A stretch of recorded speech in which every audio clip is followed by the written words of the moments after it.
Okay, so another day goes by and we aren't any closer to a decision regarding the Tush Push. But let's take a look at both sides of the argument and why the latest update has so many people upset. Plus, Howie Roseman and Nick Sirianni spoke about the Dallas Goedert situation, and it doesn't sound too promising regarding his future with the Eagles. Also, there's more updates to the CJ Gardner Johnson trade, and Howie's doubling down on the youth movement, but will it prove costly? So let's talk about that, some recent jersey changes, and everything else around the Birds. But first, let's run it.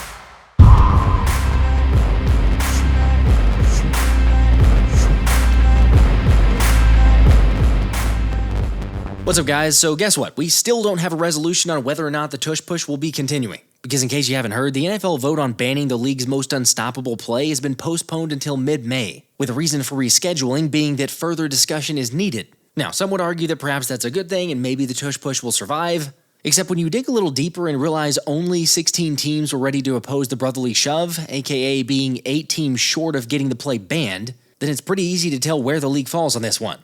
Also, you, not playing favorites. Come on, be realistic here. If the NFL was legit unbiased, then the vote would have gone through and we've already moved on. However, as Andrew Brandt noted, when a proposal is tabled, it usually means the commissioner wants it to happen but doesn't have the votes yet. Whereas now, the delay gives members about a month and a half to whip the votes and potentially gain the swing votes they need to ban the play.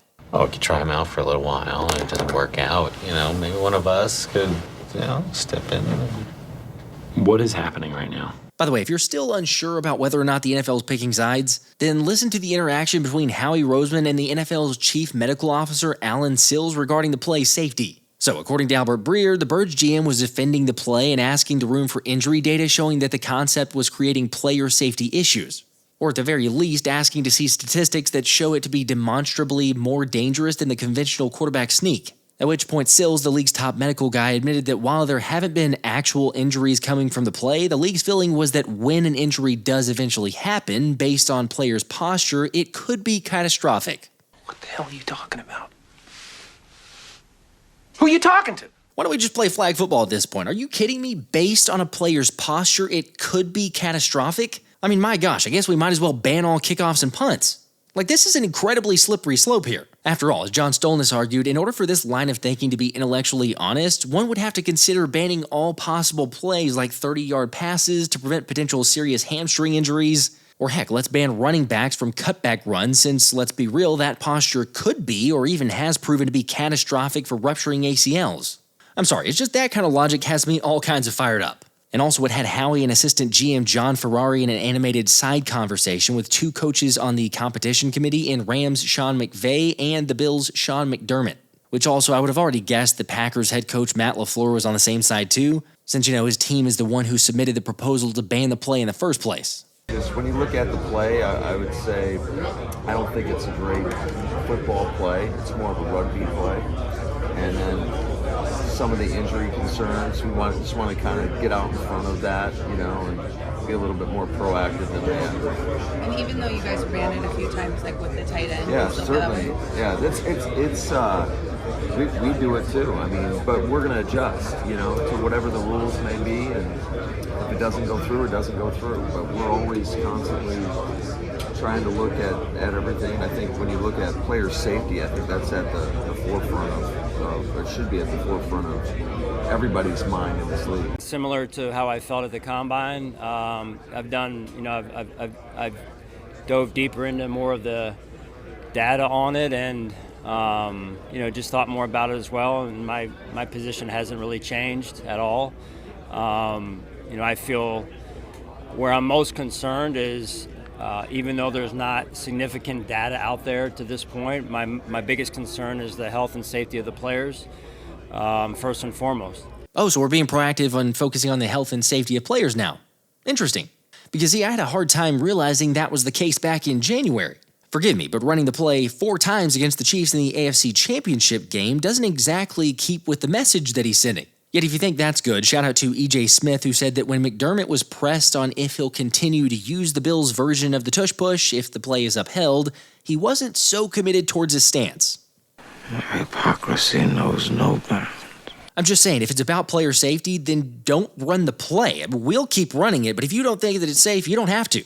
Of course, I should mention it's not like every head coach is against the Tush Push. Remember, I said there's still 16 teams who are currently okay with the play continuing. like Cleveland's Kevin Stefanski, who said he doesn't believe it should be legislated out of the game, and Texans coach D'Amico Ryans, who said it's tough to punish a team just because they're really good at something. Which, yeah, I'm totally in favor of, but who knows, maybe that was his vote after being gifted CJ Gardner Johnson in the most recent trade with a few strings attached. Someday, and that day may never come, I'll call upon you to do a service for me.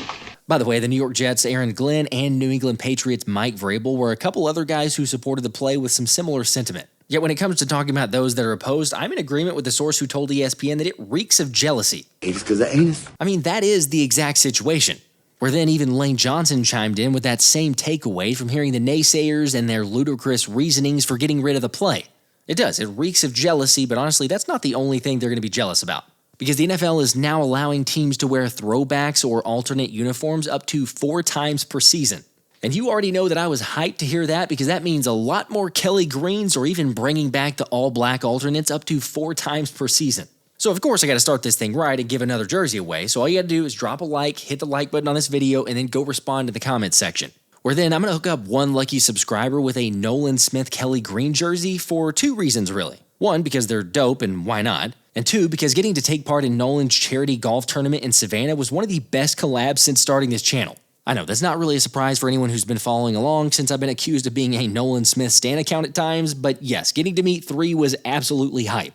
Now, for those wondering, we finished in 10th place out of like 17 or 18 teams, so not quite as good as we'd hoped, but just being out there and being able to support such a good cause was totally worth it. Also, we got to witness Nolan being awarded the Key to Savannah and his foundation award college scholarships to send 2 members from the First Tee Savannah to college. Which is obviously awesome, but honestly, seeing or having heard Nolan, that's not really a surprise, but getting to experience it in person, I'll just say this, it was a blessing, it was inspiring, it was insane. Shout out to Darren, Jeremy, all the guys of his crew, but such a great experience.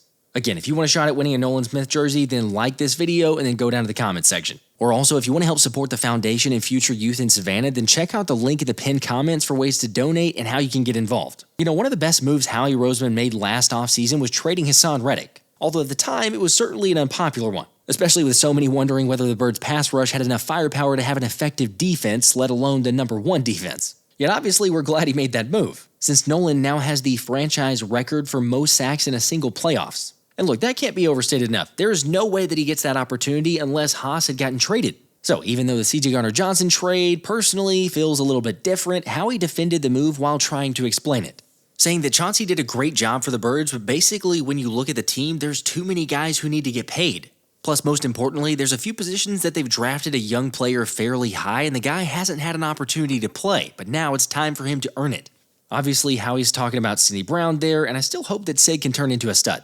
Although realistically, it might be the voice of the team that the move left the biggest question mark on. I mean, let's not forget that just a year ago, Howie said that he was looking to regain that swagger and mentality by adding CJ, admitting it was something they had lost since moving on from Gardner Johnson the first time. Granted, this year's defense has more reason to be optimistic than the one we were looking at right after getting drummed by Tampa. Yet I still think that it's important, regardless of how you feel about Sidney Brown, we should remember that he is a Red Star player according to Howie Roseman. FYI, a Red Star guy, remember, is basically showing all the traits of what it means to be an Eagle. Great character, being a captain in college, excellent testing numbers, intelligent, also playing the game the right way, and practicing as well. So yes, I hope that he pans out that way, but even though they're very high on Brown like that, it still doesn't necessarily all add up. Because otherwise, why try to even consider an option of signing a guy like Justin Reid almost immediately after trading CJ to Houston? Let me ask you though, do you think that Howie is making too big of a push towards the youth movement? Heck, you got Sidney as a potential at safety, a couple other unknowns at defensive positions, and then even Tyler Steen, whose time is now to prove it. Although I will say, I believe in Steen to get the job done at right guard. However, even though guard Kenyon Green doesn't seem like an even swap that cost CJGJ, Howie reminded that he's a guy they did a lot of work on before the draft, and there's hope he can reach his full potential. It'd be nice if he does, and I'll happily say I was wrong if that happens. Yet either way, I'm still not freaking out about any glaring weaknesses or that Howie's completely off on every move. Plus, he's not even done making moves anyway. Because just like Zach Berman pointed out, the last time the NFL League meetings were at the resort they're in this year, there was angst about the Eagles' offseason. Remember, they were going even as far to say Devontae Smith and Dallas Goedert just needed more touches.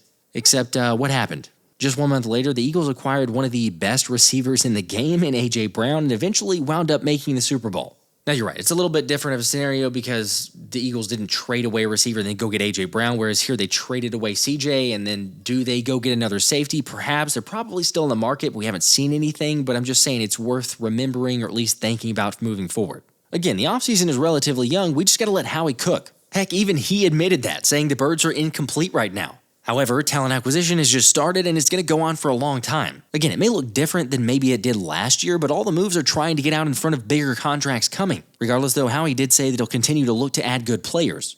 There we go. He's not even close to being done. However, if I did have to guess, I've got a couple DMs on this, I don't think it's going to be a major acquisition in free agency. Honestly, the biggest move that it's starting to feel like we see happen is Dallas Goedert getting traded. Especially with Howie sharing that there's ultimately no update, and although Dallas has been a tremendous player and is unique to the organization, the opportunities they've had for other tight end signings were too good to pass up and the future is uncertain. So yeah, not the best endorsement having heard that. However, Derek Gunn did report that Philly wants to keep Goddard, it's just that ideally they want to lower his financial number. But that if they can't, that Howie's going to try to work a trade and then move on. Look, I'm a big fan of DG. It's just that he's 30 years old on an expiring contract, and quite frankly, he's had a hard time being able to stay healthy and play all the games every season. Heck, it's been 4 years since Dallas played at least 15 games in a season. Again, I want him to be here, but like Anthony DeBonis shared, the way Howie talked about Goddard feels eerily similar to what he said about Hassan Reddick before Haas got traded. Plus, it's not like Nick Sirianni's comments helped stem those concerns either. Right now, he's on our football team, and obviously Dallas Goedert has meant a lot to us. And we'll see how that plays out. He's a heck of a football player, heck of a leader, and I want to be able to have back as many guys as you possibly can. But that is not the reality of the NFL. We got a lot of so we'll see what happens and how that happens, but. Of course, you want everyone back. Is the plan to keep Cooper? We won a Super Bowl last year, and and everybody, like I said, everybody was responsible for that. And so, anytime you have, going back to even Chauncey, anytime you have to, somebody moves on, and whether it's Sweaty, whether it's Milton, or whoever it is, obviously you did special things together, and you'll miss them along the way. But you want to try to hold on to as many guys as you can if it's the right, because you guys, we did something special together. But there's more to it than. Who knows? Maybe I'm reading too much into this, but having heard Nick's comments, Howie's comments, how are you guys feeling about Dallas Goedert's future? Also, while you're answering that, how about the future of Josh Uche? Okay, the reason I bring him up is because Andy Reid was actually asked about Uche since he was a mid-season acquisition that didn't end up panning out for Kansas City. And for those curious, Big Red ended up admitting that the fit was probably not the best at the end of the day, and there wasn't enough time to get him acclimated to the defense in the middle of the season. However, be that as it may, Reid also said that he's a great guy, so an entire offseason and training camp with Fangio should be able to get the most out of him. I mean, could you imagine even like 4 to 5 sacks from Uche would be huge. But speaking of training camp, we did get some news already there with Zach Berman sharing the Cleveland Browns will come to Philly for a joint practice, meaning Myles Garrett will get to actually come to the NovaCare complex after all, just not in an Eagles uniform because, he chose money over winning. Sorry, the other bit of news here is that the Eagles will end up playing the Browns on week 2 of the preseason, so keep that one in mind. Which will be kind of funny to see Kenny Pickett and Dorian Thompson-Robinson on opposite teams. Of course, there's also a ton of other changes within the NFL and rule changes and all the other stuff there, but I'll cover that in an upcoming video. For now, I'll just mention that the Eagles' proposal to have both teams possess the ball no matter what in overtime was approved, and the league has changed touchbacks to start at the 35-yard line instead of the 30. And then I know we've been talking about the draft keeping up with top 30 visits, but shout out to Jake Rabani, but the Eagles have a top 30 visit with Texas A&M defensive tackle Shamar Turner. So naturally, to get some more insight on the player, I had Anthony DeBona hop on for a quick live stream. Texas A&M interior defensive lineman Shamar Turner is reportedly coming to Philadelphia for a visit. And I know it's kind of hard to keep track of all these Texas A&M guys because they have literally three defensive linemen that might go in the top 50. But there's Shamar Stewart, there's Shamar Turner, and then there's Nick Scourton as well. So I thought you were saying Shamar again. Okay, yeah.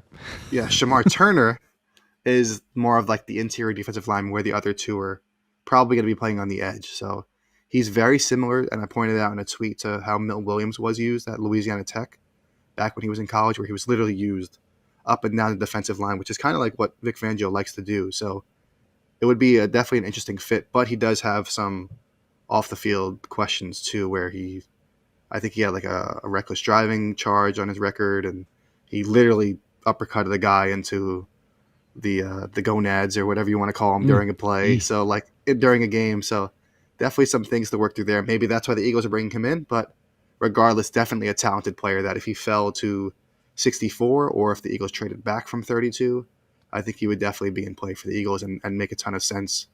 Kind of like a compensation prize if you can't get a guy like Walter Nolan. Okay, I'll just say I wouldn't mind that position, but as of right now, I still just keep holding to the fact that Walter Nolan with Jalen Carter would be my first personal preference. Anyway, let me hear your thoughts on all this. Make sure to like and subscribe if you haven't already. I'll catch you guys in the live stream. This has been the Philly Special.